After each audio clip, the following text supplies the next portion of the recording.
নমস্কার দর্শক, সংবাদ আবির্ভাবের গুরুত্বপূর্ণ সংবাদে আপনাদের সকলকে স্বাগত।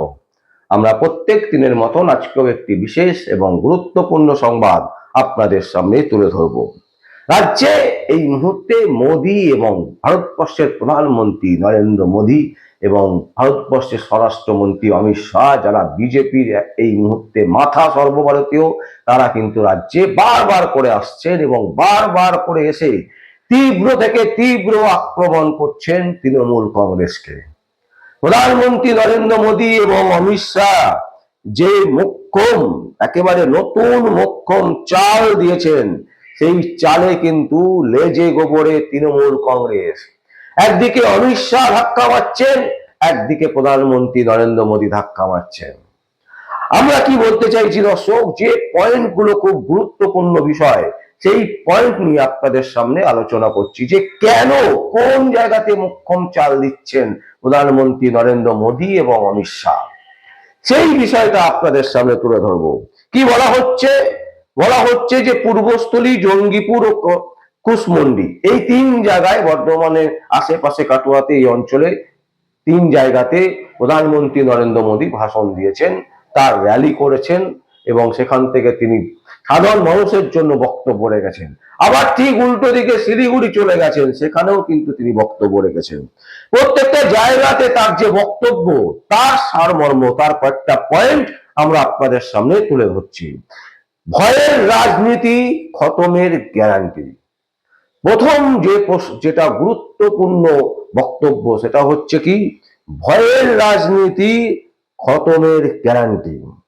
টিএমসির লুটের দোকান বন্ধ হবে এবং শপথ নিয়েই বাংলায় আয়ুষ্মান ভারত শুরু করবেন।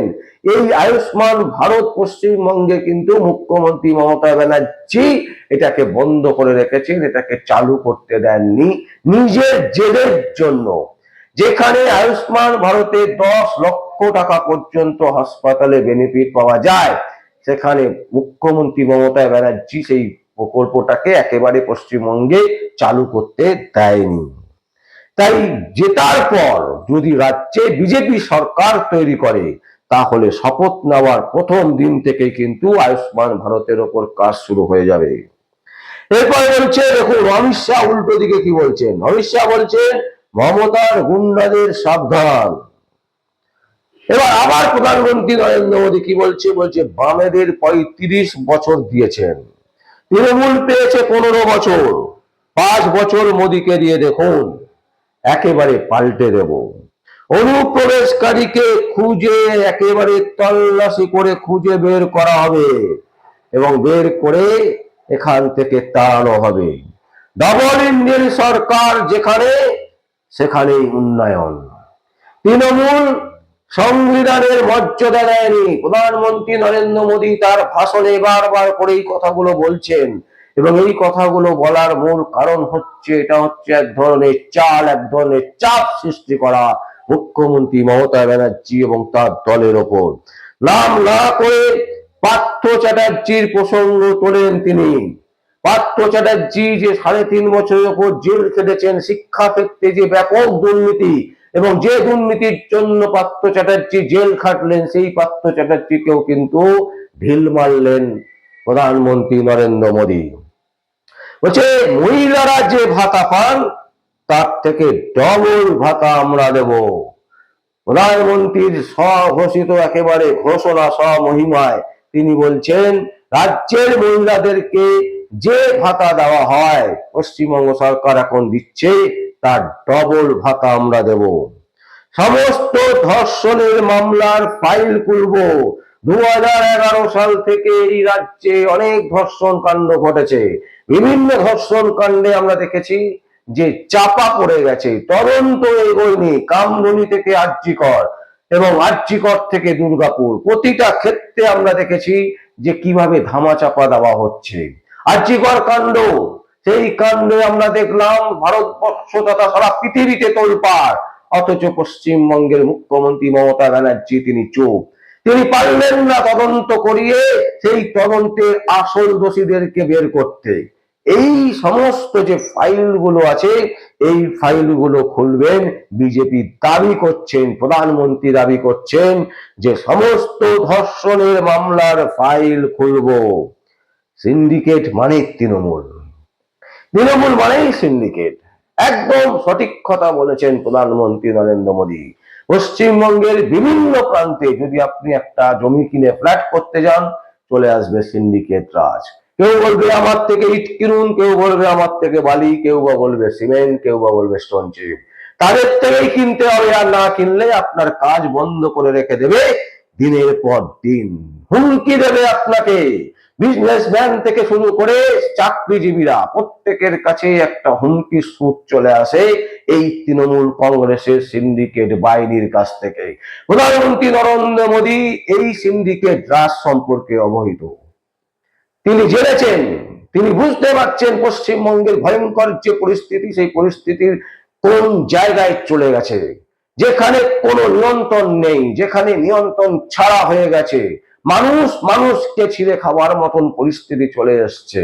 মানুষ বলছে, একদল মানুষ, সন্ত্রাসবাদী মানুষ, সিন্ডিকেট মানুষ, তারা জোর জবরদস্তি করে তাদের কাছ থেকে ইট, বালি, সিমেন্ট কেনাবে চড়া দামে, এবং সেই চড়া দামেই মধ্যবিত্ত সাধারণ মানুষকে বাড়ি বানাতে হবে।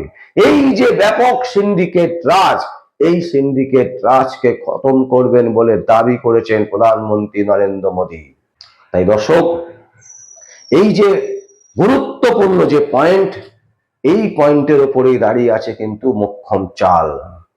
একদিকে অমিত শাহ যেমন আক্রমণ করছে, অন্যদিকে মোদী, প্রধানমন্ত্রী নরেন্দ্র মোদী, তিনিও আক্রমণ করছেন এবং বারবার করে পশ্চিমবঙ্গে ছুটে আসছেন পশ্চিমবঙ্গে বিধানসভার রাজনীতিতে যাতে বিজেপি সিট পায়, যাতে বিজেপি সরকার গড়তে পারে, যাতে তৃণমূল কংগ্রেসকে উৎখাত করতে পারে পশ্চিমবঙ্গের বুক থেকে। এবং সেই কারণেই এই মোক্ষম চাল প্রধানমন্ত্রী নরেন্দ্র মোদী এবং অমিত শাহ। তার সাথে যেটা খুব গুরুত্বপূর্ণ, সেটা হচ্ছে সিবিআই, ইডি এখন কিন্তু আবার বেশ তৎপর হয়ে উঠেছে। বিভিন্ন তৃণমূল কংগ্রেসের নেতা নেত্রীদের বাড়িতে কিন্তু ছুটে ছুটে চলে যাচ্ছে ইডি। সিবিআই ডাক দিচ্ছেন সুজিত বসু থেকে পার্থ চ্যাটার্জি, কেউ বাদ নয়। শোনা যাচ্ছে পার্থ চ্যাটার্জির বাড়িতে হঠাৎ ইডি হানা। এতদিন পর যিনি জেলে ছিলেন, যিনি 3.5 বছরের উপর জেল খাটলেন, যিনি এখন জামিনে মুক্ত, তার বাড়িতেও কিন্তু ইডি হানা দিচ্ছে। তার মানেটা কি? যে অর্থনীতিতে যেভাবে দুর্নীতি হয়েছে, পশ্চিমবঙ্গে শিক্ষা ক্ষেত্রে যেভাবে দুর্নীতি হয়েছে, একের পর এক চাকরির ক্ষেত্রে যেভাবে দুর্নীতি হয়েছে, সেই দুর্নীতিগুলোকে সামনে আনা। তাই ইডি, সিবিআই তৎপর, তারা তদন্ত চালাচ্ছে। আর অন্যদিকে মোদী, প্রধানমন্ত্রী ভারতবর্ষের, তিনি আক্রমণ শানাচ্ছেন, আর তার সাথে স্বরাষ্ট্রমন্ত্রী অমিত শাহ। এই যে মোক্ষম চাল, এই মোক্ষম চালেই কিন্তু কুপকাত পশ্চিমবঙ্গের মুখ্যমন্ত্রী মমতা ব্যানার্জি। তিনি কিন্তু রীতিমতো দিশেহারা এবং লেজে গোবরে। এই মুহূর্তে কুল কিনারা খুঁজে পাচ্ছে না যে কিভাবে, কোন কাজটা কিভাবে করলে তারা কিছুটা হলেও উতরবে। এবং এই সমস্ত দিকগুলো কিন্তু ভয়ঙ্করভাবে প্রতিফলিত হচ্ছে সাধারণ মানুষের ওপর। সাধারণ মানুষ বুঝতে পারছে যে একটা দুর্নীতিগ্রস্ত সরকার কিভাবে আস্তে আস্তে যেন দেয়ালে তাদের পিঠ ঠেকে যাচ্ছে। প্রধানমন্ত্রী নরেন্দ্র মোদী এবং অমিত শাহের যে চাল, সেই চালে এরা লেজে গোবরে হয়ে গেছে এবং হয়ে গেছে কুপকাত। দর্শক, আমরা আপনাদের সামনেই সংবাদ তুলে ধরলাম। যদি আপনাদের কোনো বক্তব্য থাকে, কোনো কমেন্টস থাকে, অবশ্যই আপনারা কমেন্ট বক্সে কমেন্ট করবেন। আর দেখতে থাকুন পরবর্তী সংবাদ, সংবাদ আবির্ভাবে। আমার নাম বিশ্বজিৎ পাল, সংবাদ আবির্ভাবের জন্য।